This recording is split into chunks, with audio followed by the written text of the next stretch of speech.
So I'm a Muslim, I'm a revert Muslim. I reverted to Islam about 13 months ago, and I want to tell you the story today of why I chose to revert to Islam. A little over a year ago, I had been traveling around the world country to country with a business partner of mine at the time.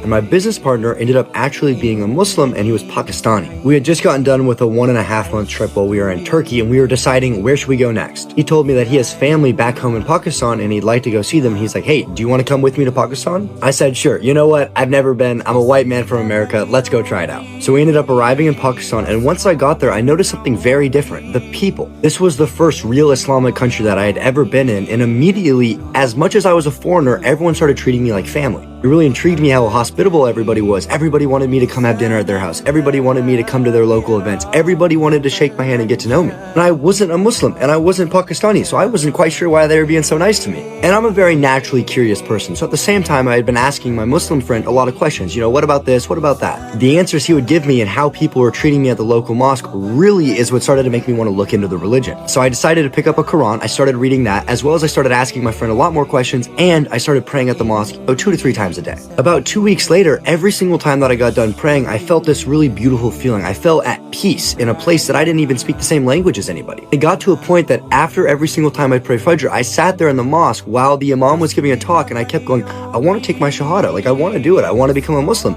But I was so scared, and I didn't do it for like 2 weeks. Every single day I said, okay, today's the day I'm going to take my Shahada. And then right as I was going to do it, I kind of wussed out. I didn't end up doing it, and I went home. Now, one day after not taking my Shahada again, even though I wanted to, I went home, I left the mosque, and I started taking the elevator up to our house. Right as I got to the top, the elevator shut down and all of the power in the entire building went off. So I was stuck there in the dark, and the first thing that came to my mind of what I should start doing is making salah. So all I did for 15 minutes was just pray. I was like, well, I've got the open time, I might as well just start doing it. I was praying for guidance, I was praying for signs, I was praying for protection. And then right as I got done praying, I noticed that even though the power was off, the elevator door would still open. And I noticed this whole time when I thought I was stuck in here, I wasn't even stuck in the elevator. My mind went, there's no way that for 2 weeks I've been wanting to take my Shahada. Right after saying I'm going to do it, the whole power goes off. I think I'm stuck in the elevator, and the first thing that I go do is make salah, and I didn't even have to. I could have left the entire time. I was like, okay, I'm going to go inside. I'm going to go onto YouTube. I'm going to look up how do you take your Shahada, and I'm doing it right now. And that's what I did. I literally Googled it, took my Shahada, recited what they were telling me on YouTube,